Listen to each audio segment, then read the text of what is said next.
Hello, and welcome to our audio journey into the heart of the American summer. Over the next several chapters, we'll be your guide to the most beloved, thrilling, and rejuvenating outdoor activities that this vast and varied country has to offer. As the days grow longer and a familiar warmth settles over the landscape, a collective, almost primal urge seems to stir within the American spirit. It's a call to shed the layers of a long winter and spring, to step out from behind screens and office windows, and to reconnect with the natural world in all its sun-drenched glory.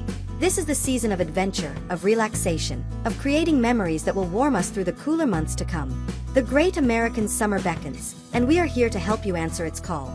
The United States is a nation uniquely blessed with an astonishing diversity of landscapes. From the rugged granite peaks of the Sierra Nevada to the gentle rolling hills of the Appalachian Trail, from the sun-bleached shores of the Florida Keys to the dramatic, misty coastlines of the Pacific Northwest, the opportunities for outdoor recreation are as boundless as the horizon itself. This incredible variety means that no matter where you find yourself, an adventure is never far away. It also means that the quintessential American summer experience can be something entirely different for each and every one of us.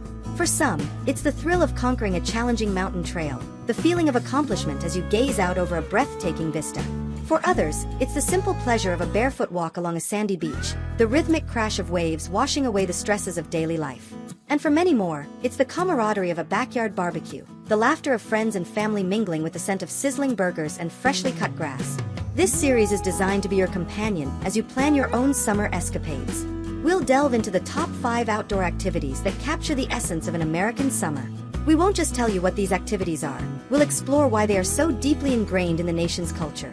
We'll journey to iconic destinations and uncover hidden gems. We'll share practical tips and inspiring stories.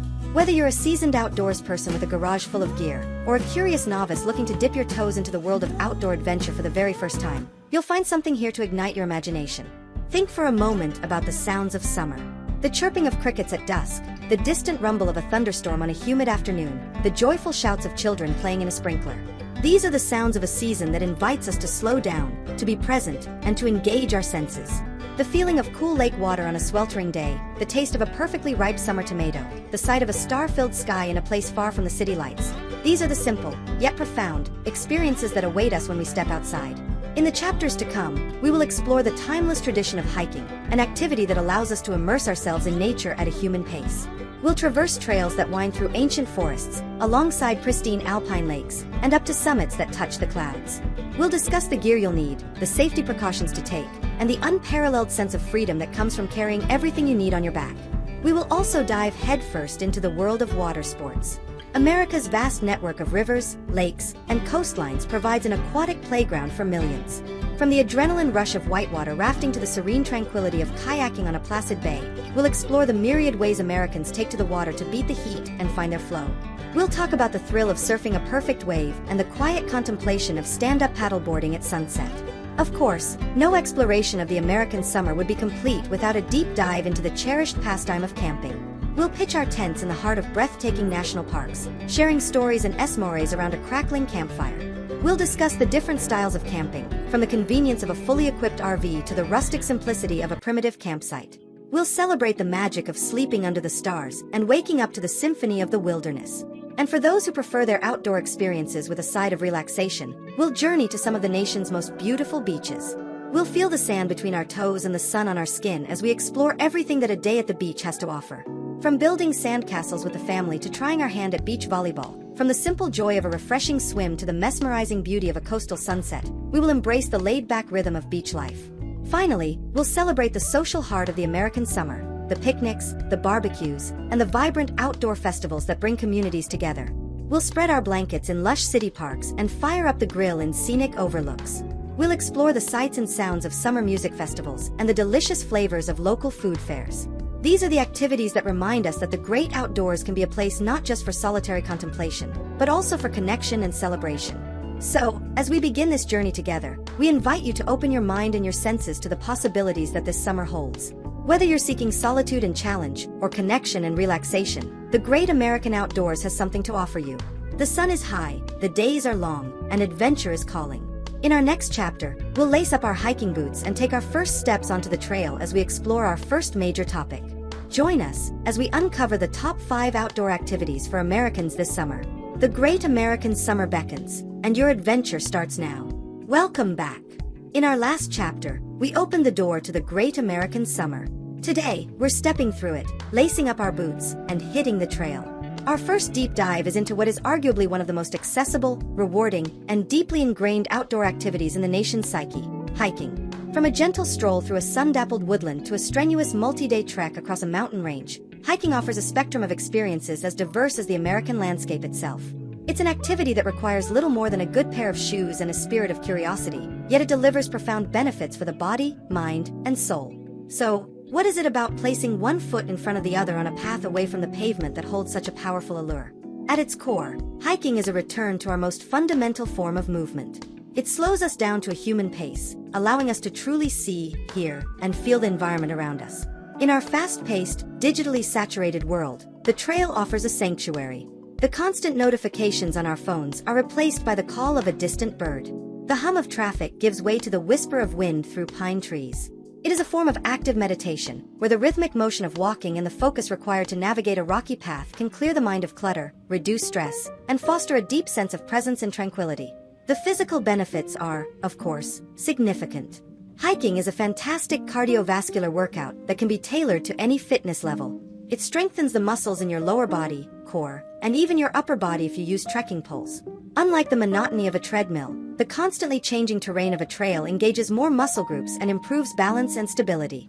But beyond the calories burned or the muscles toned, there's a unique sense of accomplishment that comes from reaching a destination under your own power. Whether it's a scenic overlook, a cascading waterfall, or a serene alpine lake, arriving at that viewpoint after a challenging climb provides a reward that is both visceral and deeply satisfying. It's a powerful reminder of our own resilience and capability. The beauty of hiking is its incredible versatility. Let's talk about the most common form, the day hike. This is where most people begin their journey. A day hike can be anything from a 1-mile loop in a local state park to a challenging 10-mile ascent of a nearby peak. It's the perfect way to spend a Saturday morning, a family-friendly activity that gets kids away from screens and into nature. Across the country, you'll find an extensive network of trails maintained by city, county, state, and national park services, making it easy to find an adventure right in your own backyard. These trails are often well-marked and graded by difficulty, allowing you to choose an experience that perfectly matches your mood and energy level for the day. For those who hear a deeper call from the wild, there's backpacking. This is where a day hike evolves into an overnight or multi-day journey. Backpacking takes the immersion to a whole new level. By carrying everything you need to survive, your shelter, your food, your water filtration system, on your back, you unlock the ability to venture far beyond the reach of roads and day trippers. Imagine waking up in a tent to a sunrise over a remote mountain valley, with no other human sounds for miles.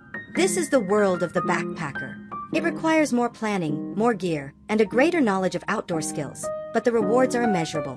It fosters self-reliance, deepens your connection with nature, and allows you to experience true solitude and wilderness in a way that is simply not possible on a shorter excursion. Famous long-distance trails like the Appalachian Trail on the East Coast, the Pacific Crest Trail on the West Coast, and the Continental Divide Trail through the Rockies represent the pinnacle of this pursuit, attracting through hikers who spend months completing these epic journeys. But you don't have to commit to a 5-month trek to have a profound hiking experience. America is home to some of the most iconic trails in the world. Think of the granite staircases and breathtaking valley views of the Mist Trail in Yosemite National Park. Picture yourself wading through the cool waters of the Virgin River, with the towering sandstone walls of the Narrows in Zion National Park rising thousands of feet on either side of you. Imagine cresting a ridge in Glacier National Park in Montana, with turquoise lakes and glacier-carved peaks stretching out as far as the eye can see. Or consider a hike along the dramatic, rocky coastline of Acadia National Park in Maine, where the mountains meet the sea in spectacular fashion. Each region of the country offers its own unique flavor of hiking, from the humid, lush trails of the Great Smoky Mountains to the arid, sun-baked paths of the desert Southwest. Getting started is simpler than you might think. Your first step is to find a trail. Websites and mobile apps like All Trails have become indispensable resources, providing maps, difficulty ratings, recent trail condition reports, and reviews from fellow hikers. The websites for the National Park Service and your state's Department of Natural Resources are also treasure troves of information. Once you've picked a destination, the next consideration is gear, but don't feel intimidated. For a simple day hike, you don't need to spend a fortune. The single most important investment is a comfortable pair of hiking shoes or boots that provide good support and traction. Beyond that, focus on what are often called the 10 essentials, a list of fundamental items for safety. This includes navigation, like a map or a GPS app on your fully charged phone, sun protection, like a hat, sunglasses, and sunscreen, and extra water and snacks. Always carry a small first aid kit and a light layer of clothing, as weather in the mountains can change in an instant. Hiking is more than just a walk in the woods. It is an invitation to explore, to challenge yourself, and to reconnect with the natural world and with yourself. It is a journey that can lead to stunning vistas and, just as often, to moments of quiet introspection. It is a cornerstone of the American outdoor experience for a reason. It's simple, it's powerful, and it's for everyone. So, find a trail near you, pack a small bag, and take that first step. In our next chapter, we will trade our hiking boots for swimsuits and paddles as we dive into the cool, refreshing world of summer water sports. The trail awaits. Hello and welcome back. In our last chapter, we explored the dusty trails and scenic overlooks of the hiking world. Today, we're trading that earthy solitude for the cool, shimmering embrace of America's lakes, rivers, and oceans. As the summer sun climbs higher in the sky and the heat begins to radiate from the pavement, an almost instinctual pull draws us to the water's edge. It's a call to cool off, to play, to find both thrilling adventure and serene tranquility. From the 10,000 lakes of Minnesota to the legendary surf of the California coast, this chapter is all about making a splash and diving into the incredibly diverse world of summer water sports. The connection between Americans and water in the summertime is elemental. It's woven into the very fabric of our vacation culture and our most cherished memories. It's the destination of countless family road trips, the setting for lazy afternoons, and the arena for exhilarating challenges. Water offers a perfect duality. It can be a source of profound peace or a stage for high-octane excitement. It's this versatility that makes water activities a cornerstone of the American summer. Whether you seek the quiet rhythm of a paddle slicing through glassy water at dawn or the adrenaline rush of catching a perfect wave, there's a place for you on, or in, the water. Let's begin with the activities that allow us to glide across the water's surface, becoming part of the aquatic landscape. Kayaking and canoeing are perhaps the most classic examples. These human-powered vessels are our passports to exploration. Imagine dipping your paddle into a mirror-calm lake in the Adirondacks, the only sounds being the drip of water from your paddle and the call of a loon across the bay. Or picture yourself navigating a winding, tree-lined river in the Ozarks, discovering hidden coves and watching turtles sun themselves on a log. A canoe, with its open design, is perfect for family outings or fishing trips, easily carrying 2 or 3 people and a picnic basket. A kayak, typically being a closed-deck vessel, often feels more nimble and personal, allowing you to feel intimately connected to the water's movements. Both offer a fantastic workout and a unique perspective on the natural world that you simply can't get from the shore. In recent years, a new contender has exploded in popularity, gracefully gliding into the mainstream: stand-up paddleboarding, or SUP. Part sport, part meditation, stand-up paddleboarding has captivated people of all ages and fitness levels. The appeal is easy to understand. Standing on the board provides an incredible vantage point, allowing you to see down into the clear water below and out to the horizon. It's a full-body workout that is especially good for your core strength and balance, yet it feels less like exercise and more like you're walking on water. The beauty of SUP is its adaptability. You can go for a leisurely sunset paddle on a calm bay, join a floating yoga class to challenge your balance and find your zen, or even use a specialized board for fishing in hard-to-reach spots. Its low barrier to entry, rentals are available at almost any waterfront, makes it one of the most accessible ways to get out on the water this summer. Of course, sometimes the goal isn't just to be on the water, but to be fully immersed in it. And there is no activity more fundamental to summer than swimming. It is the purest form of relief on a sweltering July afternoon. It's the ecstatic shrieks of children running through the surf, the quiet determination of a lap swimmer cutting through the cool water of a local pool, and the nostalgic charm of a rope swing over a hidden swimming hole. From the vast, refreshing Great Lakes to the warm, salty waters of the Gulf of Mexico, swimming is a universal joy. It costs nothing, requires no special equipment, and provides an immediate, visceral connection to the moment. It is the simple, unadulterated essence of summer freedom. For those who crave a bit more adrenaline, the ocean's edge offers a dynamic playground where the water itself provides the energy. This is the world of surfing. More than just a sport, surfing is a culture, a lifestyle, and for many, a spiritual pursuit. The feeling of paddling out to meet the swells, the strategic positioning to find the right spot, and the final, explosive moment of catching a wave and riding its powerful face toward the shore is an experience that is hard to describe and impossible to forget.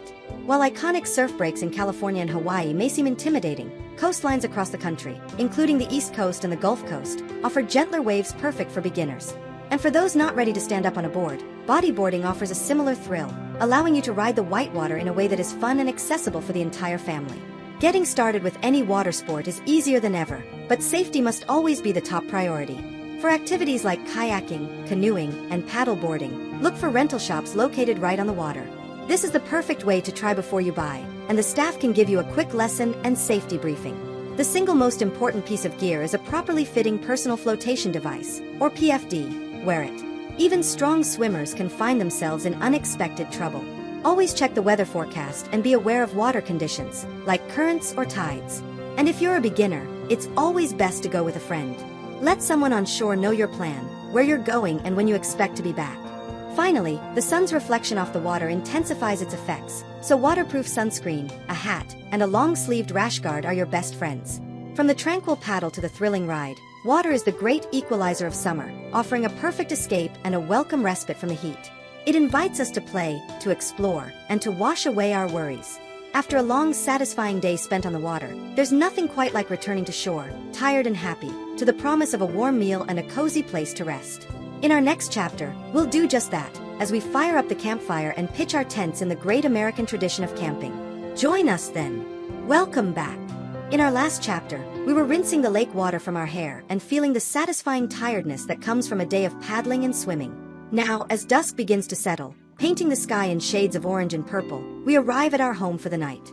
There are no walls here, no ceiling except for a canopy of leaves and a slowly emerging blanket of stars. The air grows cooler, carrying the scent of pine needles and damp earth. This is the world of camping, an experience that strips away the non-essential and reconnects us with a simpler, more fundamental way of being. It's a cornerstone of the American summer, a cherished tradition that forges some of our most enduring memories. The appeal of camping runs deep in the American spirit. It's a voluntary return to the basics, a chance to disconnect from the relentless pace of modern life, the emails, the deadlines, the endless scroll of social media, and reconnect with something more real. It's about rediscovering the rhythm of the sun and moon, where the day's activities are dictated by daylight and the evening's entertainment is the mesmerizing dance of a campfire.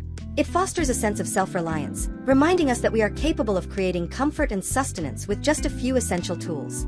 But perhaps most importantly, camping brings us together. Away from the distractions of home, conversations around a fire pit tend to go deeper, friendships feel stronger, and family bonds are reinforced through shared tasks and simple pleasures. When people talk about camping, they might be picturing a wide range of experiences, because camping is not a single activity but a spectrum. At one end, and by far the most popular, is car camping. This is the gateway to the outdoors for millions of families and first-timers every year. The concept is simple. You drive your vehicle directly to a designated campsite in a state park, national forest, or private campground. This proximity to your car is the magic key. It allows you to bring a world of creature comforts that a backpacker could only dream of.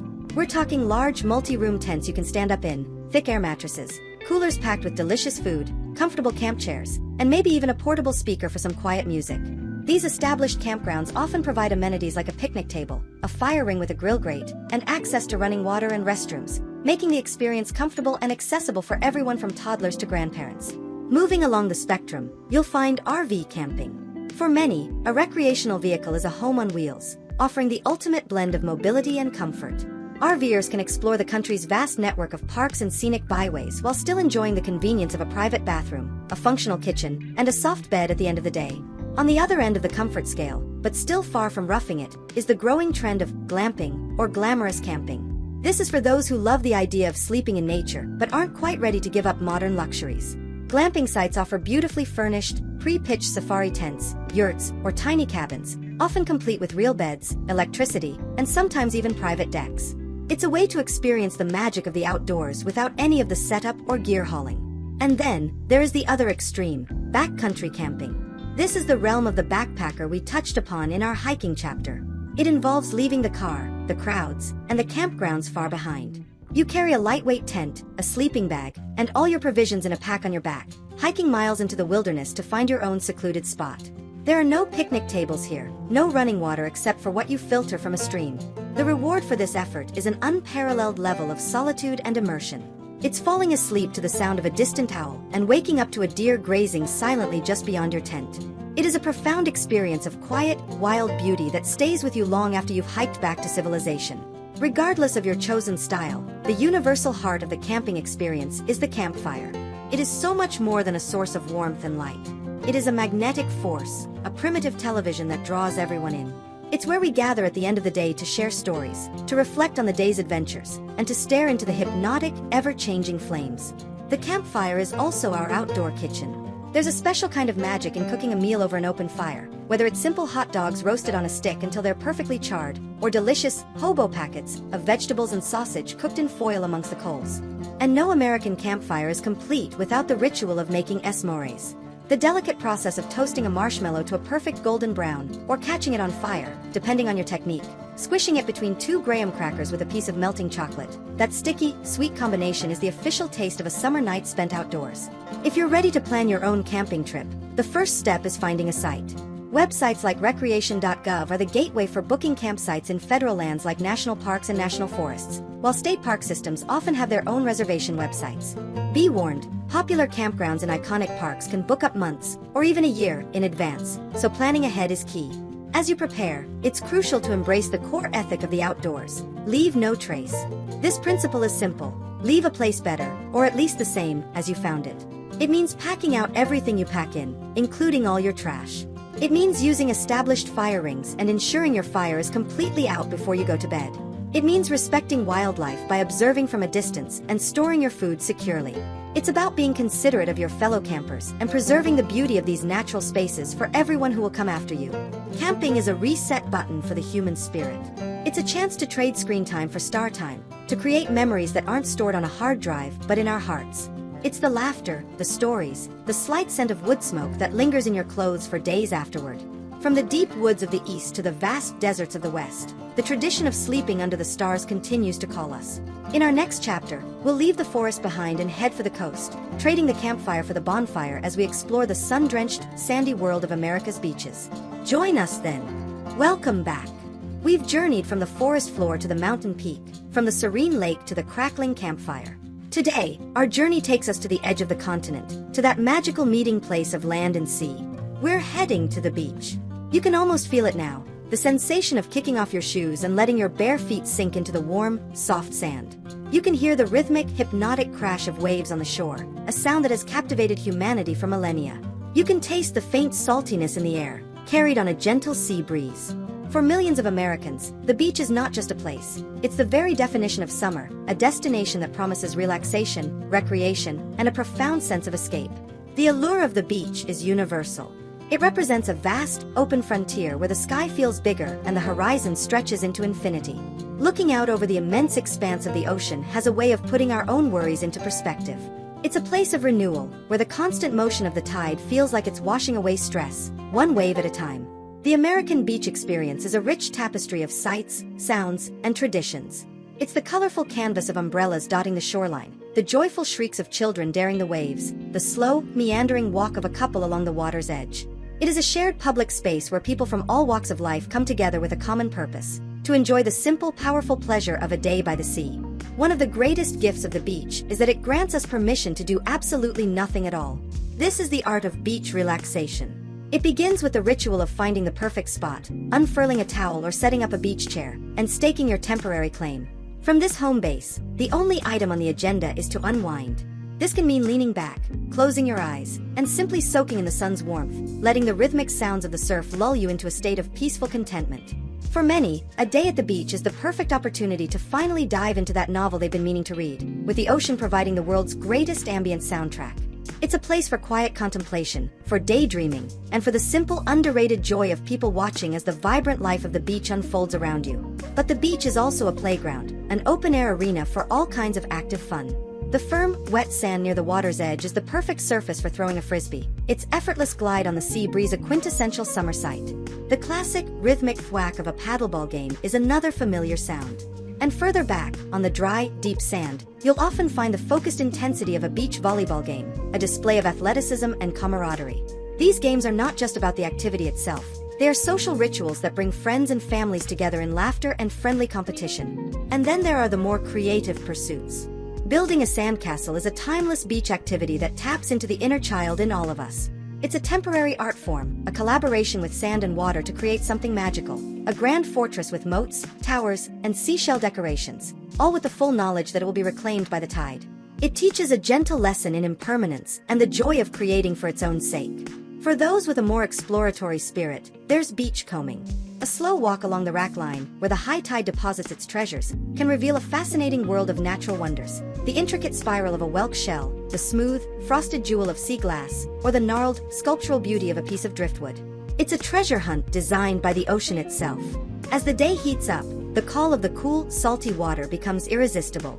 Plunging into the ocean is a jolt to the senses, a refreshing and exhilarating experience. The simple fun of jumping over incoming waves or the thrill of diving under a big one is a pure, primal joy. And for those who want to ride the ocean's energy, there's body surfing. Without needing any equipment, you can position yourself just right to catch a wave and let its power carry you smoothly and swiftly toward the shore. It's an incredibly fun and direct way to connect with the power and rhythm of the sea. The magic of the beach doesn't end when the sun begins to dip low in the sky. In fact, for many, this is when it truly begins. Watching the sunset over the ocean is a spectacular daily event that brings a sense of awe and tranquility. The sky transforms into a breathtaking palette of fiery oranges, soft pinks, and deep purples, and a collective hush often falls over the beach as people pause to witness the display. And where permitted, the evening can be capped off with a beach bonfire. Huddled around the flames with friends, with a vast, dark ocean in front of you and a canopy of stars above, a beach bonfire feels different from one in the woods. It feels more open, more epic, the perfect setting for sharing stories, singing songs, and creating memories that will last a lifetime. America's coastlines offer a beach for every taste, from the wide, white sugar sands and warm, gentle waters of the Florida Gulf Coast to the iconic boardwalks and lively atmosphere of the Jersey Shore. From the rugged, misty, and wild beauty of the Oregon coast to the sun-drenched surf culture of Southern California. As you enjoy these incredible places, it's vital to practice coastal care. The principles of leave no trace are just as important here. Please, pack out everything you bring, especially plastics, which are so harmful to marine life. Respect designated nesting areas for sea turtles and shorebirds, and avoid walking on fragile sand dunes, which are crucial for coastal protection. The beach is the ultimate summer sanctuary, a place we go to play, to relax, and to feel connected to the grand, powerful forces of nature. It's where we make memories that are measured not in hours, but in tides. While the beach offers a grand stage for summer fun, sometimes the best outdoor moments happen a little closer to home, in our own backyards and local parks. In our next chapter, we'll fire up the grill and spread out the picnic blanket as we explore the delicious, social heart of the American summer. Join us then. Welcome back. We have journeyed to the epic landscapes of the American outdoors, to its trails, its waters, its campgrounds, and its coastlines.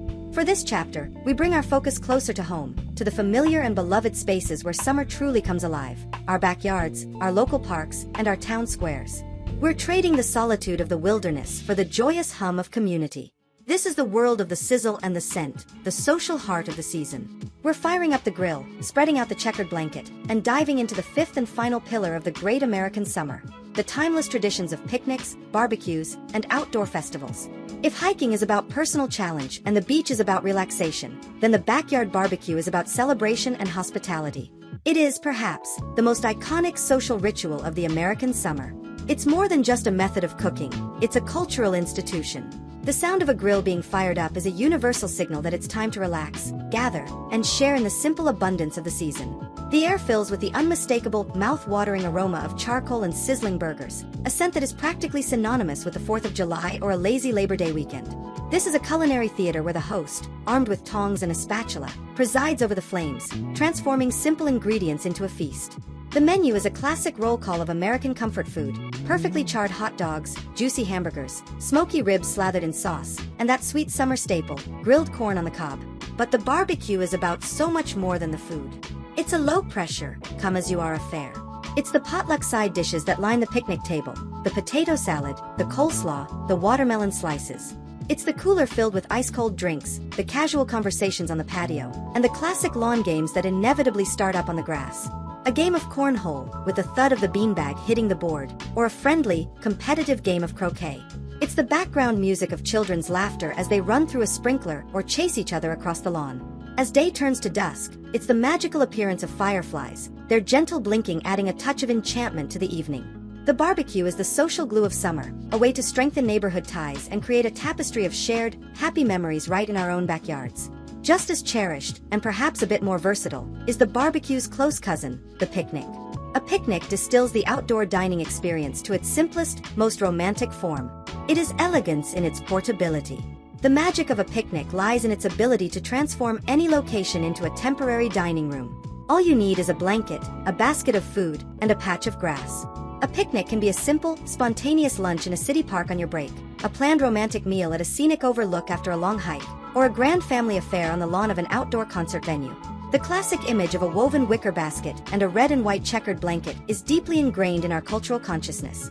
The food is often simpler: sandwiches, cheeses, fresh fruit, a thermos of lemonade. But it always seems to taste better when eaten outdoors, with a gentle breeze and a beautiful view. A picnic is an invitation to slow down and savor both your food and your surroundings. Beyond these personal gatherings, summer is also the season when entire communities come together to celebrate outdoors. This is the vibrant world of the summer festival. Almost every town and city in America has its own lineup of outdoor events that define the character of the season. There are the weekly farmers markets, where a routine shopping trip becomes a lively social outing. Strolling from stall to stall, you can chat with the farmers who grew the food, sample fresh peaches and tomatoes at their peak of ripeness, and enjoy the communal atmosphere. Then there are the food festivals, which celebrate the unique bounty of a region, from a strawberry festival in California to a lobster festival in Maine to a barbecue competition in Kansas City. These events are a feast for the senses, a chance to taste the local flavor and celebrate the community's culinary heritage. And, of course, there is the music. Summer and live outdoor music are a perfect pairing. The experience of listening to a favorite band under the open sky, whether you're part of a massive crowd at a multi-day festival like Lollapalooza or Bonnaroo, or sitting on a blanket at a free concert in the park series in your hometown, is fundamentally different from an indoor show. There's a sense of freedom and communal joy, of sharing an experience not just with the people next to you, but with the very environment itself. As the music swells and the sun sets, you feel a powerful sense of connection and shared humanity. These festivals, concerts, and markets are the modern-day equivalent of the village green, public spaces where we gather to share, to celebrate, and to reinforce the bonds of our community. These social activities are the most accessible of all the outdoor pursuits we've discussed. They don't require expensive gear, extensive travel, or specialized skills. They simply require a space, a patch of lawn, a park bench, a town square, and a willingness to come together. They remind us that the great outdoors isn't just a destination for epic adventures. It's also the familiar, comfortable space just outside our front door. It's where we build our communities, celebrate our traditions, and live out the daily, joyful moments of the season. We've now explored the full spectrum of America's favorite summer pastimes, from the solitary peace of a mountain trail to the shared laughter of a backyard barbecue. We've seen that the call of the outdoors can be answered in countless ways. In our next chapter, we will begin to bring our journey to a close, looking at how you can weave these different activities together to plan your own perfect summer adventure, safely and responsibly. Join us then. Welcome back. Over the last several chapters, we've built a vibrant mosaic of the American summer, exploring a menu of possibilities from the trail to the tide. We've imagined ourselves conquering mountains, paddling on serene lakes, sleeping under the stars, lounging on sun-drenched beaches, and gathering with our communities in parks and backyards. The inspiration is there. Now, it's time to bridge the gap between dream and reality. This chapter is the blueprint. It's about taking that spark of an idea and fanning it into a well-planned, safe, and unforgettable adventure. Because the very best outdoor experiences don't just happen by chance. They are born from thoughtful preparation. The first step in planning your perfect summer outing, whether it's for an afternoon or for 2 weeks, is to ask yourself a few simple questions. First, what is your adventure style? Think back on the activities we've discussed. Are you craving the quiet solitude and physical challenge of a backcountry hiking trip? Or is your goal to relax and socially reconnect with a fun-filled beach weekend? Are you seeking the high adrenaline rush of a new water sport, or the comforting, nostalgic glow of a family car camping trip? Being honest about what you truly want out of the experience is the most important part of the process. There is no right or wrong answer, and your preference might change from one weekend to the next. The goal is to match the activity to your current mood and desires. Next, consider who you'll be adventuring with. A solo trip offers ultimate freedom and introspection, but the planning will revolve entirely around your own skills and safety. Planning for a trip with a partner involves balancing 2 sets of interests and abilities. If you're planning a family adventure with young children, the priorities shift towards accessibility, safety, and activities with high engagement for short attention spans. Think short nature trails, calm lake beaches, and campgrounds with playgrounds. A trip with a group of friends requires good communication and coordination to ensure everyone is on the same page regarding budget, activity level, and expectations. Tailoring the plan to your companions is key to a harmonious and enjoyable experience for everyone. Finally, assess your practical constraints, time, and budget. Not everyone can take a multi-week road trip. But the beauty of outdoor recreation is its scalability. you can pack an incredible amount of adventure into a micro-adventure, a short, local trip that might only last 24 or 48 hours. Look for state parks or national forests within a 1 or 2 hour drive of your home. These close-to-home excursions can satisfy the craving for nature without requiring significant time off or a large budget. For those with more time, you can begin to dream bigger, a week-long tour of Utah's national parks, or a coastal road trip up the Pacific coast.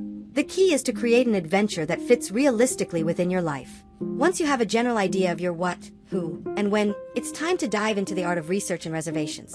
For any trip involving federal lands, like national parks or national forests, your first stop should be recreation.gov. This is the central hub for booking almost everything, from individual campsites to permits for iconic hikes.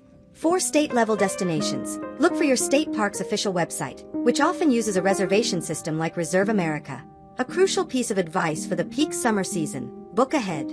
Far, far ahead. The most popular campgrounds in places like Yosemite, Zion, or Acadia can be fully booked within minutes of their reservation windows opening, often 6 months to a year in advance. This isn't meant to discourage you, but to empower you with the knowledge to plan accordingly. If your dream spot is booked, don't give up. Look for lesser-known state parks, Bureau of Land Management areas, or private campgrounds nearby. Often, the most memorable discoveries are made when Plan A doesn't work out. With a plan in place, we must shift our focus to the most important element of any outdoor activity: safety. Being prepared doesn't diminish the spontaneity or fun, it enables it, by giving you the confidence to handle unexpected situations. Let's start with the defining feature of the season: the sun. Dehydration and heat exhaustion are serious risks. The golden rule is to hydrate proactively. Drink water before you feel thirsty, and continue to sip steadily throughout your activity. For strenuous activities, supplement with electrolyte drinks or tablets to replenish the salts you lose through sweat. Sun protection is equally critical. A high SPF, broad-spectrum sunscreen is a must, but don't stop there. Wear a wide-brimmed hat, UV protective sunglasses, and consider lightweight, light-colored, long-sleeved UPF-rated clothing, which provides excellent protection without causing you to overheat. Summer weather is notoriously fickle. A beautiful, clear morning can turn into a violent afternoon thunderstorm, especially in mountainous or plains regions. Always check the detailed weather forecast right before you leave. Be aware of warnings for severe heat, thunderstorms, or flash floods. If you're hiking, plan to be off exposed peaks or ridges by the early afternoon to avoid lightning. The mantra, "Know before you go," can be a lifesaver. Finally, remember that when we enter the outdoors, we are visitors in the home of countless wild animals. Respecting wildlife is paramount, both for their safety and for yours. Never, ever feed a wild animal. It's bad for their health and teaches them to associate humans with food, which can lead to dangerous encounters. When camping, store your food, trash, and any scented items securely in a vehicle, a bear-proof locker, or by properly hanging a bear bag. When hiking in areas known for bears or mountain lions, make noise, talk, sing, or clap your hands occasionally, to avoid startling an animal. Most wildlife wants nothing to do with you and will move on if they know you're there. A little planning and a safety-first mindset are the bedrock of every successful adventure. They are the tools that allow you to relax and immerse yourself fully in the beauty of the moment, confident in your ability to handle whatever the trail may bring. Now that we have a plan and a safety framework, it's time to think about what to bring. In our next chapter, we'll dive into the world of gear, demystifying the essentials you'll need to be comfortable and prepared for your summer outings. Join us then. Welcome back. In our last chapter, we laid out the blueprint for planning a safe and successful summer adventure. We have our destination in mind, our reservations made, and a safety-first mindset. Now, we arrive at a topic that can feel both exciting and intimidating to newcomers: the world of outdoor gear. Walking into an outdoor recreation store or browsing online can be overwhelming, with walls of brightly colored jackets, aisles of technical gadgets, and a dizzying array of options. But here's the secret: you don't need the most expensive high-tech equipment to have an incredible time outdoors. The goal of this chapter is to demystify the essentials, to help you understand the why behind the gear so you can make smart choices, stay comfortable, and focus on what truly matters: the experience itself. Let's start with the foundation of your comfort and safety system, something more important than any gadget: the clothing you wear. There is one golden rule in the outdoors that you should never forget: cotton is rotten. It might seem counterintuitive. Your favorite cotton t-shirt is soft and comfortable at home, but for any active pursuit, it's your worst enemy. Here's why: cotton is incredibly absorbent. It soaks up sweat like a sponge and, once wet, it loses all of its insulating properties. It also takes an extremely long time to dry, leaving a damp, heavy layer against your skin that can cause chafing, discomfort, and, even on a cool summer evening, can dangerously lower your body temperature. Instead, look for materials like merino wool or synthetics like polyester and nylon. These fabrics are moisture-wicking, they pull sweat away from your skin and dry quickly, keeping you comfortable and safe in a wide range of conditions. This leads us to the single most effective strategy for dressing for the outdoors: layering. The weather can be unpredictable, especially in the mountains or on the coast. A day that starts warm and sunny can end with a chilly wind and a sudden rainstorm. A layering system allows you to adapt to these changes by adding or removing clothes as needed. Think of it as a simple three-part system. Your base layer is what's next to your skin, your t-shirt or long-sleeve shirt. This should always be a moisture-wicking material. For most summer days, this is all you'll wear. Your mid-layer is your insulation. This is a lightweight fleece jacket or a synthetic puffy vest. You'll keep this in your pack, ready to put on if the temperature drops when you stop for a break, or as evening approaches. Finally, your shell layer is your protection from the elements. This is a waterproof and windproof rain jacket. Don't just bring a cheap poncho. A quality rain shell is a crucial piece of safety gear that will keep you dry during a sudden downpour and protect you from wind chill, which can make a cool day feel much colder. Just as critical as what you wear on your body is what you put on your feet. Your feet are your vehicle for adventure, and taking care of them is a top priority. This is one area where it pays to invest in quality. For hiking, you have two main choices. Trail runners are lightweight, flexible, and breathable, much like sneakers but with better traction and durability. They are a fantastic choice for most day hikes on well-maintained trails. For rougher, rockier terrain, or if you're carrying a heavy backpack, you might want the extra ankle support and protection of a traditional hiking boot. For water activities, look for sport sandals with toe protection or neoprene water shoes to guard your feet against sharp rocks. And please, don't forget your socks. Just like with shirts, avoid cotton. Wool or synthetic hiking socks will cushion your feet, manage moisture, and are your single best defense against painful blisters. For those of you inspired by our camping chapter, let's briefly touch on the big three of your overnight kit, focusing on accessible options for car camping. Your shelter is your tent.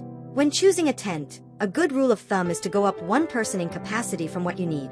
If two people are camping, a three-person tent will provide much more comfortable living space and room for your gear. Look for models that are easy to set up. Your sleeping bag is your personal cocoon of warmth. Bags come with temperature ratings, and for summer camping in most of the US, a bag rated for somewhere between 30 and 50 degrees Fahrenheit will be plenty warm. Finally, your sleeping pad is just as important for warmth as it is for comfort. It insulates you from the cold ground, which can suck the heat right out of your body. A simple closed-cell foam pad is inexpensive and durable, while an inflatable air pad will offer more comfort. Lastly, let's revisit a few key safety items from our planning chapter, this time as tangible gear to pack. For navigation, while a map and compass are classic tools, a modern and practical approach is to use a GPS app like AllTrails or Gaia GPS on your phone. The key is to download the maps for offline use before you leave, as you will likely lose cell service. And because you're relying on an electronic device, a portable backup power bank is an absolutely essential piece of gear. For illumination, always pack a headlamp, not a flashlight. A headlamp keeps your hands free for cooking, setting up a tent, or holding trekking poles in the dark. Don't forget your sun protection, a well-stocked first aid kit, and always carry more food and water than you think you will need. Building your gear collection can be a gradual process. You don't need to buy everything at once. Many outdoor stores offer rental programs for bigger items like tents, sleeping bags, kayaks, and paddleboards, which is a fantastic way to try an activity before you commit to a purchase. Start with the basics, good footwear and a proper clothing system, and build from there. With our gear packed and our safety systems in place, it's time to think about another crucial element that fuels our adventures: food. In our next chapter, we'll explore the delicious world of outdoor cooking, from simple trail snacks to gourmet campfire feasts. Join us then. Welcome back. We've planned our adventure, we've packed our essential gear, and we're ready for the trail. But there's one more crucial element that truly fuels our experiences, one that brings comfort, boosts morale, and creates some of the most powerful memories we have in the outdoors: the food. From a handful of trail mix enjoyed on a mountain summit to a multi-course feast cooked over a crackling campfire, food in the outdoors is so much more than mere sustenance. It's the reward at the end of a long hike, the centerpiece of our campsite community, and a delicious way to connect with our surroundings. This chapter is dedicated to the outdoor kitchen, exploring the art of eating well, whether you're on the move or settled in for the night. Let's start with the food that powers our daytime adventures: the trail snack. When you're hiking, kayaking, or biking, your body is a furnace, burning through calories at a rapid pace. The goal of snacking is to keep that furnace stoked with high energy, easily digestible, and portable fuel. This is not the time for a heavy, greasy meal that will leave you feeling sluggish. This is the art of the strategic nibble. The undisputed king of all trail snacks is, of course, trail mix, also affectionately known as GORP, for good old raisins and peanuts. The beauty of trail mix is its perfect balance and infinite customizability. The classic formula combines nuts or seeds for protein and healthy fats, dried fruit for quick-burning sugars and carbohydrates, and often, a little something sweet like chocolate candies or yogurt chips for a welcome morale boost. You can create your own signature blend at home, mixing almonds, cashews, dried apricots, cranberries, pumpkin seeds, and dark chocolate chunks for a snack that is perfectly tailored to your tastes. But the world of trail food extends far beyond GORP. Energy bars and granola bars are incredibly convenient, but it's wise to read the labels, as many can be high in processed sugars. Look for bars with whole ingredients like nuts, oats, and fruit. Another excellent option is beef or salmon jerky, which provides a savory dose of protein that can be very satisfying on a long day. Fruit leather is a lightweight and less messy alternative to fresh fruit, though a sturdy apple or a resilient orange can be a wonderfully refreshing treat to pull from your pack. Whatever you choose, remember the first rule of outdoor ethics: pack it in, pack it out. Every single wrapper, baggie, and fruit peel must go back into your pack and be disposed of properly when you return. When the day's activity is done and you arrive at your campsite, the culinary possibilities expand dramatically. This is the world of the car camping kitchen, where your vehicle acts as a mobile pantry, allowing for a level of creativity that rivals your kitchen at home. The heart of this setup is usually a 2-burner propane camp stove. These simple, reliable devices give you the control of a gas range, perfect for everything from simmering a sauce to frying bacon. Your other best friend is a quality cooler. To maximize its effectiveness, pre-chill both the cooler itself and all the food and drinks you plan to put inside it. Use solid blocks of ice, which last significantly longer than cubed ice. A pro tip is to freeze a few gallon jugs of water to serve as large, slow-melting ice blocks that you can then drink as they thaw. Pack your cooler strategically, with the items you'll need last, like the second night's dinner, at the bottom, and the first day's lunch and snacks right at the top. With this setup, you can plan some truly fantastic camp meals. For breakfast, you can't beat the classic combination of campfire coffee, sizzling bacon, and scrambled eggs. Or for an easier option, use a just add water pancake mix and serve them up with fresh berries and maple syrup. Lunch can be as simple as sandwiches or wraps, prepared at home for the first day to minimize fuss. For dinner, one-pot meals are a camping champion. A hearty chili that can simmer away on the stove, or a simple pasta with a jar of your favorite sauce are both easy and deeply satisfying. But the real magic happens when you move from the stove to the fire itself. Cooking over an open flame is a primal and incredibly rewarding experience. Before you start, always be aware of your surroundings. Use the established fire ring, never leave your fire unattended, and be absolutely certain of any local fire restrictions or bans, which are common and crucial to obey, especially in dry summer conditions. The simplest method is cooking on a stick. Perfectly charred hot dogs or bratwursts are a timeless classic. For vegetables and proteins, the foil packet, or hobo pack, is a brilliant technique. Simply chop up some potatoes, onions, carrots, and perhaps some sausage or hamburger. Toss them with oil and seasonings, seal them in a heavy-duty foil pouch, and place the packet directly on the hot coals. In about 20 to 30 minutes, you'll have a delicious, self-contained, and steaming hot meal with almost no cleanup. And of course, no campfire is complete without the ritual of dessert, the perfectly toasted marshmallow, melted chocolate, and graham cracker combination we know and love as the s'more. For those who want to elevate their campfire cooking, the ultimate tool is the cast iron Dutch oven. This heavy-lidded pot is the slow cooker of the campsite, allowing you to bake, braise, and stew by placing it in the coals and piling more hot coals on the lid. You can make everything from a bubbling fruit cobbler to a savory stew, or even bake fresh biscuits for breakfast. Enjoying a delicious meal in the wild is a true privilege, a reward for a day's effort, and a way to connect more deeply with the outdoor experience. And with that privilege comes the responsibility to protect these beautiful places. In our next chapter, we'll take a deeper look at the guiding principles of outdoor ethics and explore how we can all become better stewards of the natural world we love to explore. Join us then. Welcome back. In our journey so far, we have celebrated the immense joy and freedom found in America's great outdoors. We've talked about what to do, where to go, and what to bring. In this chapter, we're going to pause and reflect on something even more fundamental: how we explore. Imagine your favorite trail, your most beloved beach, or that perfect campsite. Now imagine it being shared by hundreds, thousands, or even millions of other people over the course of a summer. Our collective presence, even with the best intentions, can leave a significant mark. This chapter is about how we can make that mark as light as possible. We're going to explore the modern explorer's code, a set of guiding principles known as leave no trace. This isn't a list of rigid, restrictive rules designed to limit your fun. Instead, think of it as an invitation to join a community of conscious and respectful adventurers. It's a shared ethic, a framework that empowers us to protect the natural world we love so that it can be enjoyed by our children, our grandchildren, and countless generations to come.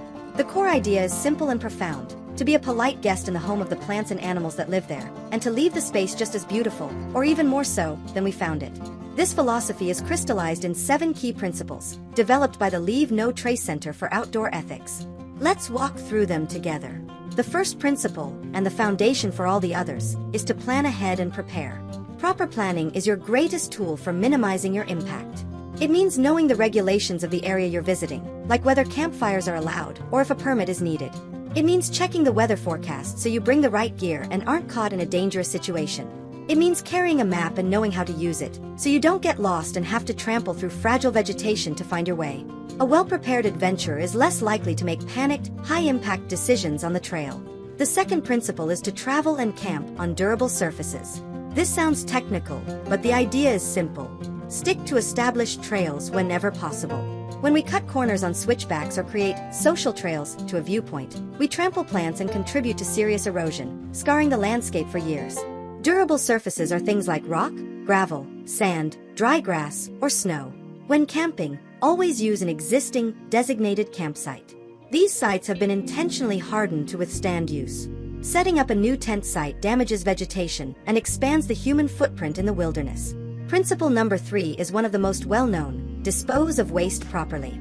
This means everything you pack in, you must pack out. There are no trash cans in the backcountry. This includes all your food wrappers, gear packaging, and leftover food. It's also crucial to understand that things we might think of as natural litter, like apple cores, banana peels, or pistachio shells, must also be packed out. In many environments, especially arid or alpine zones, these items can take years to decompose. They are also unsightly for other visitors and can attract wildlife, dangerously habituating them to human food. This principle also extends to human waste, which in areas without toilets, must be buried in a small cat hole dug at least 6 inches deep and 200 feet away from any water source, trail, or campsite. The fourth principle is to leave what you find. It is a natural human impulse to want to take a souvenir of a beautiful place, a unique rock, a pretty wildflower, a fallen antler. But imagine if every visitor did that. The character of the place would be diminished for everyone who comes after. Leave these natural objects for others to enjoy. The same goes for cultural artifacts, like arrowheads or pieces of old structures. These are protected by law and are part of our shared history. Live by the simple, powerful mantra: take only pictures, leave only footprints. Fifth, we have a principle we've touched on before: minimize campfire impacts. We all love a good campfire, but it is one of the most impactful things we do. If you choose to have a fire, only use existing, established fire rings. Never build a new one. Keep your fire small and manageable. And most importantly for a summer in America, know the current fire danger and strictly obey any and all fire bans. Wildfires are a devastating and increasing threat. A portable camp stove is a fantastic, low-impact alternative for cooking. Sometimes, the best way to enjoy the night is to skip the fire altogether and simply enjoy the brilliant spectacle of the stars. The sixth principle is to respect wildlife. This is their home, and we are the visitors. Observe animals from a respectful distance. Use binoculars or a zoom lens for a closer look. Never follow or approach them. A quiet, still observer is much more likely to witness natural behavior. This principle ties back to proper waste disposal and food storage. Securing your food and trash prevents animals like bears, raccoons, or squirrels from getting a taste of human food, which can alter their behavior and lead to conflicts where the animal ultimately loses. And if you're with a pet, keeping them under control is essential for protecting wildlife. Finally, the seventh principle is to be considerate of other visitors. Our outdoor spaces are shared. Everyone is there to enjoy the peace and beauty of nature, and our actions can either enhance or detract from their experience. This means keeping noise levels down.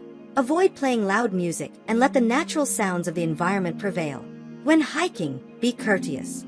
A good rule of thumb is that hikers going uphill have the right of way. When you take a break, move off to the side of the trail so others can pass. And when you choose a campsite, try to be out of sight and sound of your neighbors.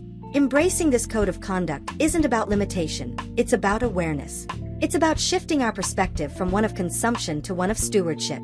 By making these small, conscious choices, we collectively ensure that the wild places we love remain vibrant, healthy, and beautiful for generations of explorers to come. By embracing this code, we ensure that the wild places we love remain vibrant and healthy. But where exactly are these places?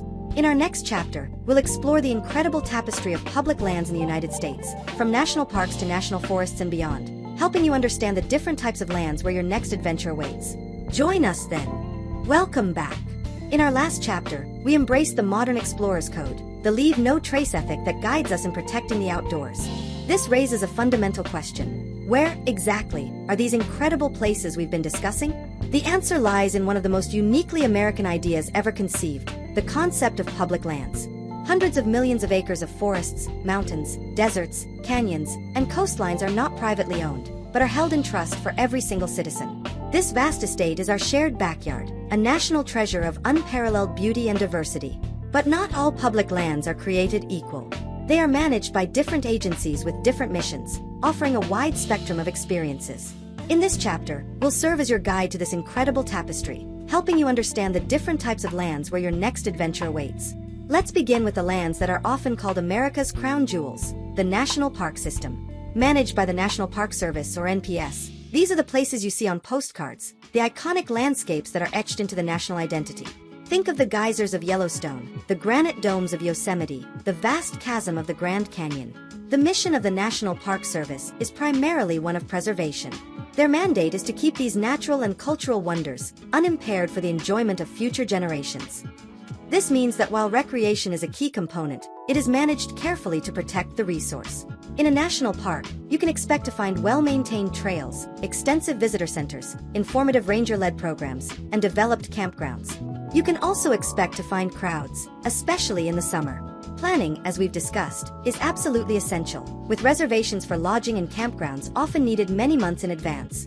The NPS also manages a wider portfolio, including stunning national monuments, pristine national seashores, and vast national recreation areas, which often provide a similar awe-inspiring experience with fewer people. Next in our tour are the U.S. National Forests, managed by the U.S. Forest Service. If the national parks are our nation's living museums, the national forests are our versatile, hard-working timberlands.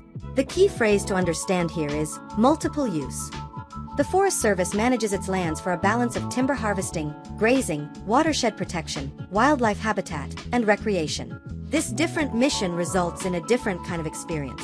National forests are generally more rugged and less developed than national parks.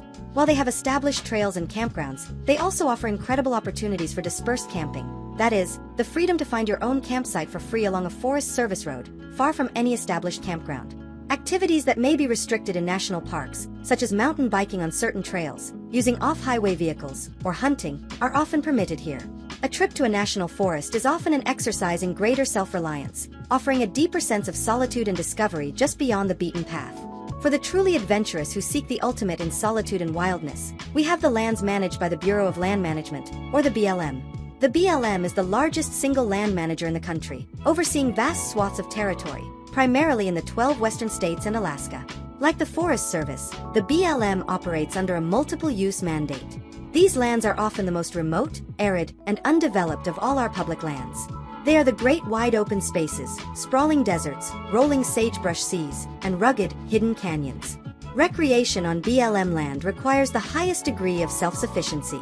You will need to bring all of your own water, have excellent navigation skills, and be prepared for primitive conditions. But the rewards are immense. The opportunities for solitude are unparalleled, and these lands harbor some of the nation's most spectacular and least known natural wonders, including national monuments, wilderness areas, and wild and scenic rivers. Finally, we come to the most accessible and often overlooked public lands, our state and local parks. Every state has its own park system, which acts as a microcosm of the federal system. You'll find state parks dedicated to pure preservation, others focused on recreation, and some protecting important historical sites. These parks are the backbone of weekend getaways for millions of Americans. They offer beautiful scenery, excellent facilities, and a chance to connect with nature without having to travel across the country. They are often far less crowded than their famous national counterparts and are perfect for discovering the unique natural heritage of your own home state. Below that, our county and city parks provide vital green spaces for daily doses of nature, from an after-work trail run to a weekend family picnic. So, how do you choose? Here's a simple guide. If you're seeking iconic, world-famous scenery with plenty of visitor amenities and educational opportunities, and you don't mind crowds, head to a national park.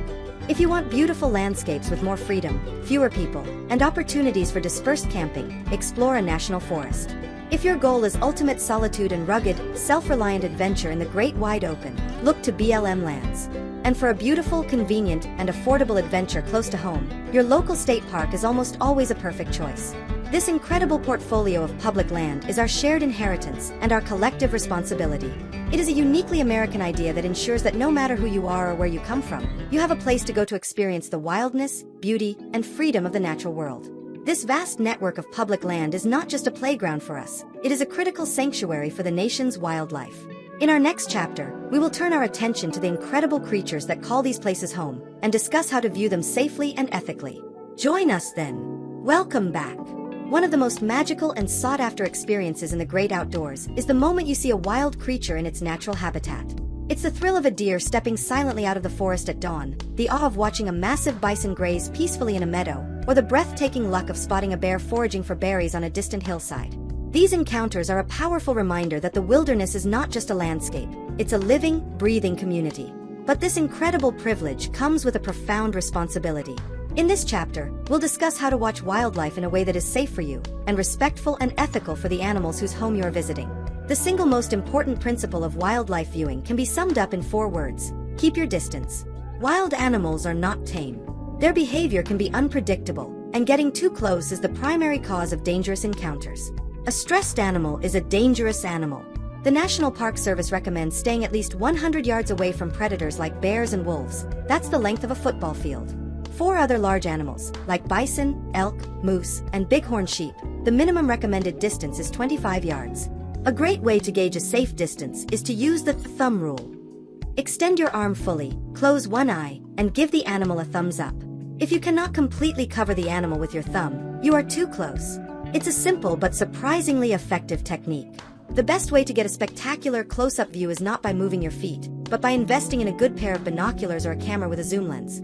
These tools allow you to appreciate the intricate details of an animal's behavior and appearance without causing them any stress or altering their natural actions. The second golden rule, which we've touched on before but cannot be overstated, is to never, ever feed wildlife.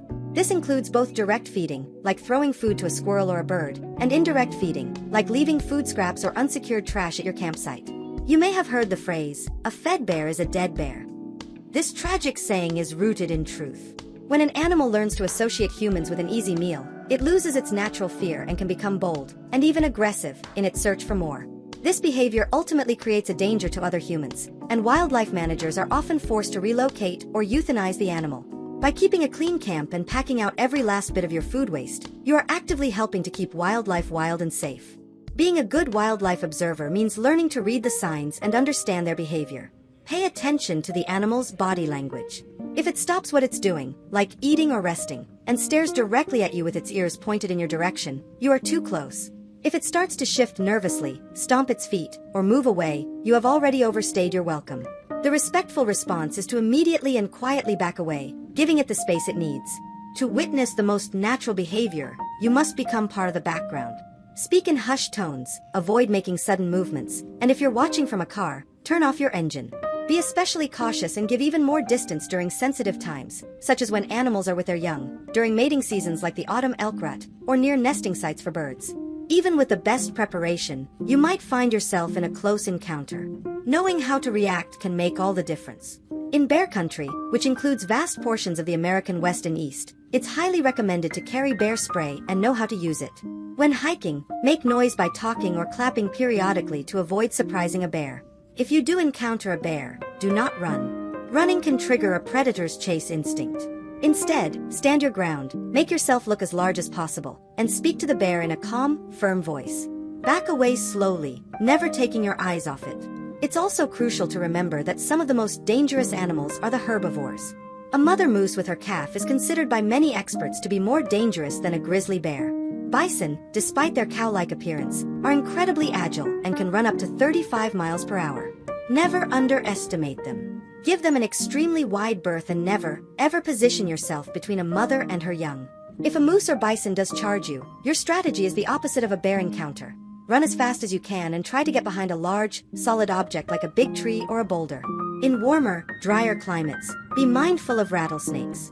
Watch where you step and where you put your hands, especially when gathering firewood or scrambling over rocks. If you see a snake, freeze, locate it, and then slowly back away to give it plenty of room to move on. The vast majority of snake bites occur when people accidentally step on a snake or try to handle or harm it. Being a respectful, ethical wildlife viewer deepens the outdoor experience. It transforms you from a mere tourist into a quiet, appreciative observer. It's a practice of patience and stillness that rewards you with authentic glimpses into the wild, complex lives of the creatures we share these lands with. By learning to be a respectful guest in the homes of these wild creatures, we deepen our connection to the landscape itself. But that landscape is constantly changing. In our next chapter, we'll explore the unique joys and challenges of extending our adventures beyond the peak of summer, into the crisp air of autumn and the quiet hush of winter. Join us then. Welcome back. For many, the passing of Labor Day marks a quiet, unofficial end to the season of adventure. The days grow shorter, a chill creeps into the evening air, and the impulse to pack away the camping gear and hiking boots until next year is strong. But to do so is to miss out on some of the most beautiful, peaceful, and rewarding experiences the American outdoors has to offer. Summer may be the peak season, but the shoulder seasons of autumn and spring, and even the deep quiet of winter, hold their own unique magic. In this chapter, we'll explore the joys and challenges of extending your adventures beyond the summer sun, proving that the call of the wild is a year-round invitation. Let's begin with the season that is now upon us, autumn. There is a special quality to the autumn air, a crispness that invigorates the senses and a golden, slanted light that makes every landscape feel poignant and beautiful. The oppressive humidity of August gives way to comfortable, cool days that are, for many, the absolute best time for hiking. The trails, once bustling with summer vacationers, are suddenly quieter, offering a more intimate and personal experience. And of course, there is the main event, the spectacular, vibrant explosion of fall foliage. From the legendary reds, oranges, and yellows of New England's maple forests to the golden shimmer of aspen groves in the Rocky Mountains and the rich hues of the Blue Ridge Parkway, nature puts on a breathtaking show. A drive or a hike through this riot of color is a quintessential American pilgrimage. Autumn transforms our favorite summer activities. Camping takes on a new level of coziness. The campfire feels less like a tradition and more like a necessity, a warm and welcome hearth to gather around as the stars glitter with a clarity you can only find in the cool, dry air. A warmer sleeping bag and an extra fleece jacket are all it takes to turn a chilly night into a comfortable slumber. It's also a prime time for wildlife viewing. Animals are more active as they prepare for the coming winter, and iconic events like the autumn elk rut in places like Rocky Mountain National Park fill the air with the sound of bugling males, an unforgettable wildlife spectacle. But autumn adventure does require some adjustments. The shorter days mean you must plan your hikes more carefully, always packing a headlamp, even for a day trip. The weather is far more unpredictable. A warm afternoon can quickly turn into a cold, rainy evening, making that layering system we discussed in our gear chapter more critical than ever. As autumn fades and winter arrives, many believe the outdoors becomes inaccessible. But for those who are prepared, winter offers a profound and unique beauty. It is a season of quiet and solitude.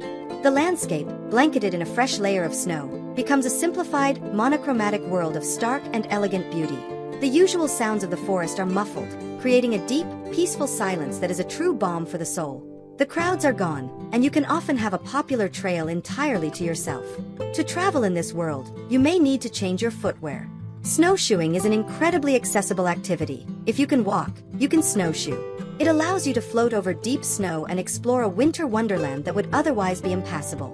For those seeking a bit more of a glide, cross-country skiing offers a fantastic full-body workout and a graceful way to travel through snowy forests and meadows. Winter hiking on packed trails can be just as rewarding, though a pair of micro spikes or other traction devices for your boots is essential for dealing with ice. Safety in winter is paramount. The no-cotton rule becomes a life-saving law, as wet clothing can lead to hypothermia. Layering is key, and you must always check avalanche forecasts before heading into mountainous terrain. The challenges are greater, but the reward is an experience of stillness and pristine beauty that is unlike any other. And then, just as the cold seems it will last forever, the world begins to stir. Spring is the season of rebirth, and to be outdoors is to have a front-row seat to this incredible awakening. The first wildflowers begin to poke through the soil, migratory birds return with their chorus of song, and the sound of melting snow fills the air, feeding creeks and rivers until they become roaring, powerful waterfalls. Spring is the absolute best time for waterfall hikes, as the water flow is at its peak. It's a fantastic season for bird watching and for wildflower enthusiasts who can track the blooming season as it moves up in elevation. But spring has its own challenges. It's often called mud season for a reason, as melting snow can leave trails saturated and messy. The weather is notoriously fickle, with a warm, sunny day capable of turning into a snow squall with little warning. But to witness the world shaking off its winter slumber is a powerful and life-affirming experience. By learning to embrace the unique character of each season, you multiply your opportunities for adventure. You develop a deeper appreciation for the constant, beautiful rhythm of the natural world. Instead of seeing the end of summer as a closing door, see it as an open invitation to a new and different kind of beauty. Embracing the outdoors in every season deepens our appreciation for its rhythms. And one of the greatest joys is sharing that appreciation with others, especially the next generation. In our next chapter, we'll focus on the wonderful and rewarding world of getting kids and families out on the trail. Join us then. Welcome back.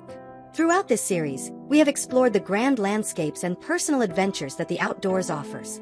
We've talked about finding solitude, seeking thrills, and connecting with the natural world. But perhaps the most profound and lasting joy comes from sharing this passion with the next generation. For many of us, our own love for nature was sparked by a simple childhood memory, turning over rocks in a creek, building a makeshift fort in the woods, or sleeping in a tent for the very first time. In this chapter, we turn our focus to creating those core memories for our own children and grandchildren. We'll explore the wonderful, rewarding, and sometimes chaotic world of getting the whole family outdoors. The first and most important step in adventuring with children is a fundamental shift in mindset. You must be willing to let go of your own goals and expectations. This is no longer your adventure, it is theirs. For adults, a hike is often about reaching a destination, a summit, a lake, a waterfall. For a child, the first 100 feet of the trail can be an entire universe of discovery. The goal is not to conquer the mountain. The goal is to spend 10 minutes fascinated by a fuzzy caterpillar, to carefully examine the texture of a piece of moss, or to collect the most interesting rock they have ever seen. You must learn to measure success not in miles hiked, but in moments of wonder. Let them set the pace. Be patient. See this not as a delay in your progress, but as an opportunity to rediscover the world at a child's pace, to see the small miracles you have long since learned to walk right past. The key to a successful family outing is to make it fun. Your primary objective is to ensure your kids have such a positive experience that they can't wait to go again. This means gamifying the experience. A simple walk can be transformed into an exciting mission with a nature scavenger hunt. Before you leave, make a list of things to find: something red, something rough, a feather, a Y-shaped stick, a pine cone. Give them a job to make them feel important. They can be the official trail leader, the wildlife spotter armed with a pair of kid-friendly binoculars, or the navigator, following along on their own printed copy of the trail map. A little bit of imaginative play can turn a potentially boring walk into an epic quest to find a dragon's cave or a fairy's house. Of course, one of the most powerful tools in any parent's arsenal is the strategic use of snacks. When adventuring with children, snacks are more than just fuel. They are trail magic. Pack more than you think you could possibly need, and then pack some more. Include a mix of healthy fuel and some special treats they might not get every day. A well-timed offering of fruit snacks or a favorite cookie can instantly turn a budding meltdown into a renewed burst of energy and enthusiasm. Find a special spot, like a big log or a pretty viewpoint, to declare an official snack stop, making it a celebrated part of the journey. When it comes to gear, keep it simple. Kids don't need a lot of expensive equipment, but a few key items can make a world of difference. The single best investment is a small, well-fitting backpack of their own. This gives them a sense of autonomy and responsibility. Let them carry their own water bottle, a snack, their scavenger hunt list, and a small treasure bag for the important rocks and leaves they find.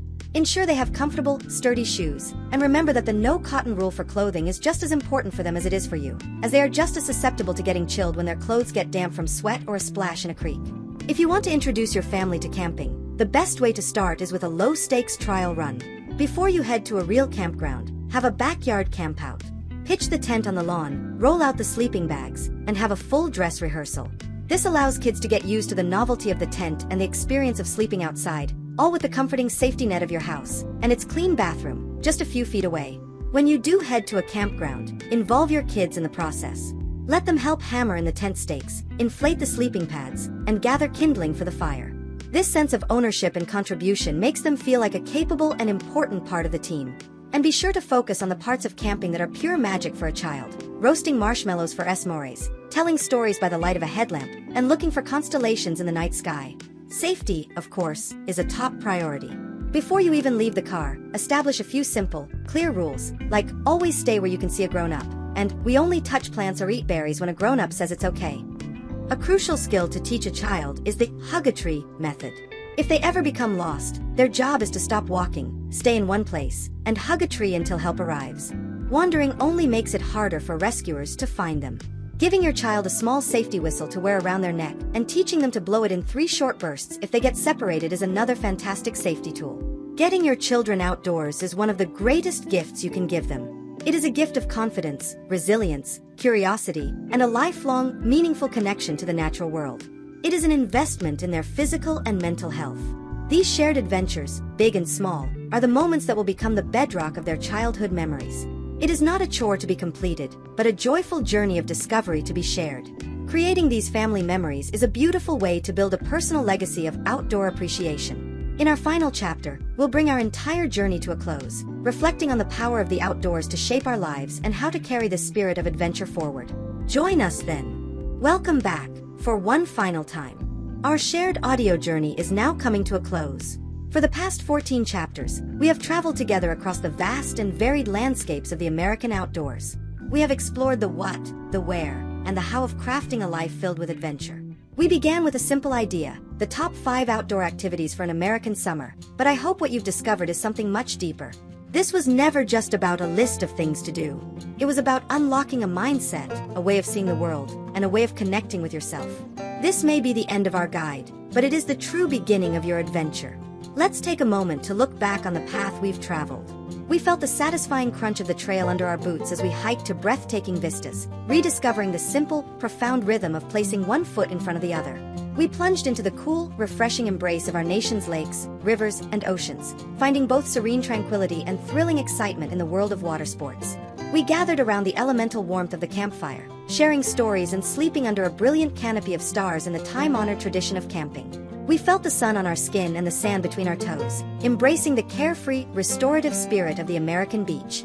And we celebrated the social heart of the season, the shared joy and community found around a backyard grill or a picnic blanket in a local park. From that foundation, we built a framework for a lifetime of exploration.